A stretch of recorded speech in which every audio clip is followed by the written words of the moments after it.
ये घुसपैठियों के साथ रिश्ता कुछ पार्टियों का क्या है, मुझे समझाइए, क्योंकि इसकी बात प्रधानमंत्री नरेंद्र मोदी ने 15 अगस्त लाल किले की प्राचीर से उन्होंने डेमोग्राफी मिशन की बात की, अमित शाह की तरफ से भी कहा गया। घुसपैठ को लेकर चिंता आप कई बार जाहिर कर चुके हैं, आपने कहा 10 कश्मीर ऐसे हमको जेलने पड़ जाएंगे, आपका वो बयान था, 10 चीजें हैं। इसको लेकर भारत को किस तरह के संकल्प की जरूरत है? क्योंकि अभी एसआईआर हो रहा है, बिहार में एसआईआर हो रहा है, पूरे देश में एसआईआर की बात की जा रही है। हमने तो बांटा नहीं था, यही हमसे अलग हुए थे। बांग्लादेश हमसे अलग हुआ, पाकिस्तान हमसे अलग हुआ, अफगानिस्तान हमारा रणजीत सिंह का वहां, यह भी की बात है, मैं बहुत प्राचीन भारत की बात नहीं, मैं सतयुग द्वापर त्रेता की बात नहीं कर रहा हूँ। महाराजा रणजीत सिंह जी का जब अफगानिस्तान तक राज था, चीन की दीवार तक हमारा राज था, इधर ईरान इराक तक आर्यन लोग कहते थे अपने आप को, वहां तक हमारा राज था। इंडोनेशिया, कंबोडिया, मलेशिया, वर्मादी तो देश हमारे अंदर थे ही थे। तो इतना बड़ा भारत रहा, ये सब अलग अलग हुए। ये कहते कश्मीर हमारा, तुम्हारे नहीं थे, तुम भी हमारे थे। पाकिस्तान कहते हैं कश्मीर हमारा, तुम्हारे वजूद नहीं था, तुम भी भारत के ही थे। बाप होता है, सीधी सी बात, हिंदुस्तान। ठीक है। तो अब दूसरी बात, अलग अलग देशों से, खास करके पाकिस्तान से और बांग्लादेश से हिंदुओं को कितना क्रूरता से मारा गया है, करोड़ों की संख्या में उनको खदेड़ा गया, लाखों नहीं करोड़ों की संख्या में।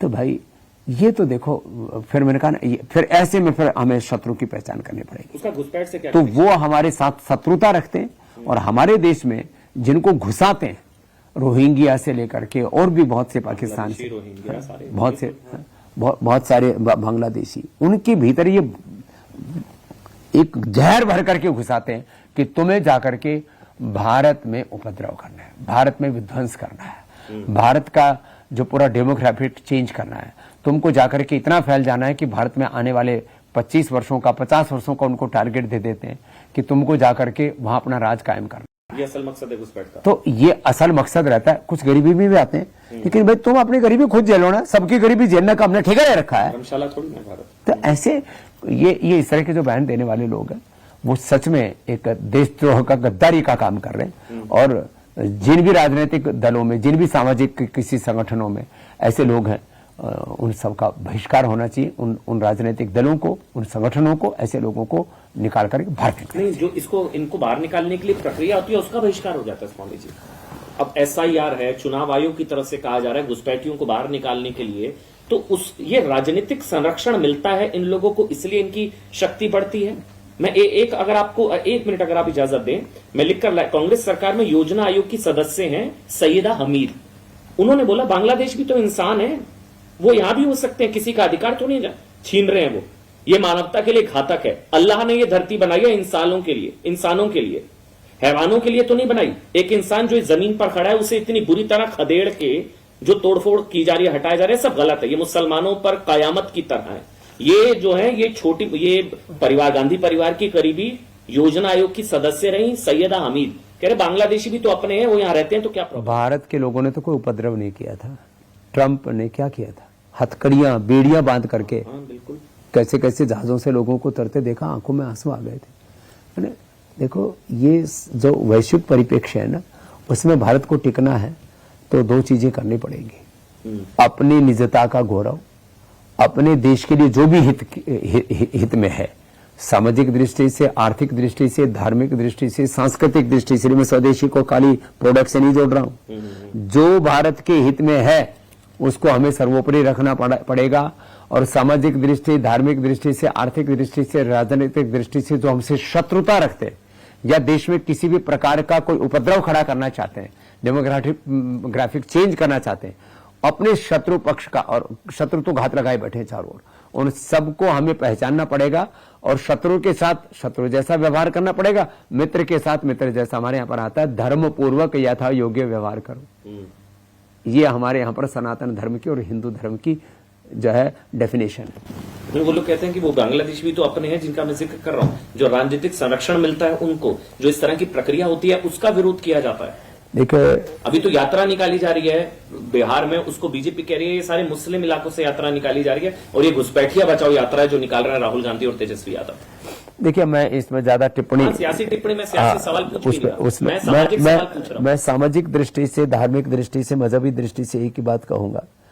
एक बहुत बड़ा इस देश के अंदर ना, ऐसा कभी ना कभी तो एक ऐसा बदलाव आएगा जब सब लोग कहेंगे अपनी जड़ों से वापस जुड़ो। हमारे जो भारत के पूर्वजों को अपना पूर्वज मानते हैं वो इस देश के लिए कोई खतरा नहीं है, और जो भारत के पूर्वजों को, भारत के अपने पूर्वजों की संस्कृति को अपनी संस्कृति और अपनी प्रकृति नहीं मानते, वो आज नहीं तो कल शत्रु बनेंगे। परिणाम का चिंतन करो, बिना परिणाम का चिंतन किए हुए हम कुछ भी निर्णय लेंगे तो गच्चा खाएंगे, धोखा खाएंगे, और ये धोखा हमने कई बार खाया। और इतिहास साक्षी इस बात का, जब तक हमने परिणाम का चिंतन करके और निर्णय लिए और तो हम बचे रहे, और जब हमने परिणाम का कि आने वाले 10, 20, 50, 100, 200, 500, 1000 साल के बाद इसका परिणाम क्या होगा ये हमने भुला दिया, तो उस पिछले 200, 250, 400 वर्षों में जो हमने भूले किए, कश्मीर में 400 साल पहले कोई एक भी मुसलमान नहीं था।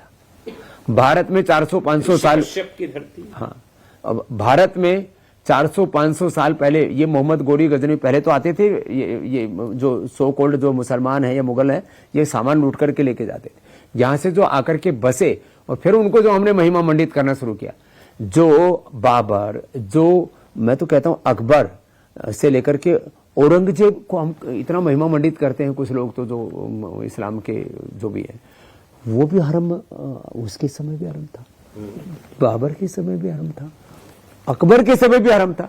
जो हमारी मां बहन बेटियों के साथ दुराचार व्यभिचार करते थे, उन हरामखोरों को हरम में जो रखे वो हरामखोर, हरम को चलाना है हरामखोरी, उन हरामखोरों को महान कौन बता सकता है? तो ये तो बहुत खराब बात है। तो हमें शत्रु पक्ष मुगल प्रेमी असली शत्रु हैं।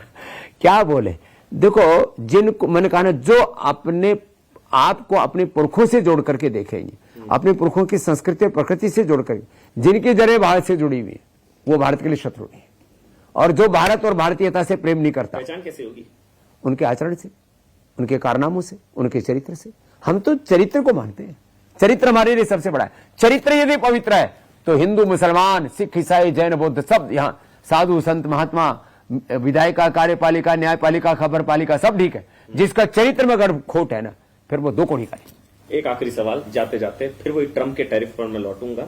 आने वाला समय भारत के लिए क्या चुनौतीपूर्ण है और रास्ता क्या है? मैंने आज प्रोग्राम का नाम भी राम बाण दिया था, बाबा रामदेव राम बाण। मुझे राम बाण बता दीजिए जाते जाते, लोगों के मन में बड़ी चिंताएं हैं। एक आखिरी सवाल है आपसे बाबा रामदेव। अमेरिका के सारी कंपनियों का, सारे प्रोडक्ट्स का बहिष्कार करें, और जो देश के जो जागरूक लोग हैं इसकी पहल करें, पहरेदारी।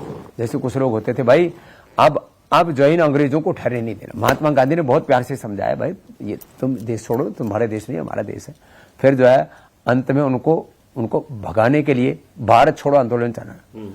तो अब अमेरिकन कंपनियां, अमेरिकन ब्रांड भारत छोड़ो, और उसके लिए देश के जो जागरूक लोग हैं हर गांव, शहर, गली, मोहल्ला में, हाँ, स्वदेशी अपनाओ और भारत बचाओ, और अमेरिकन कंपनियां भारत छोड़ो। इसके लिए पूरा एक सघन अभियान चलेगा ना।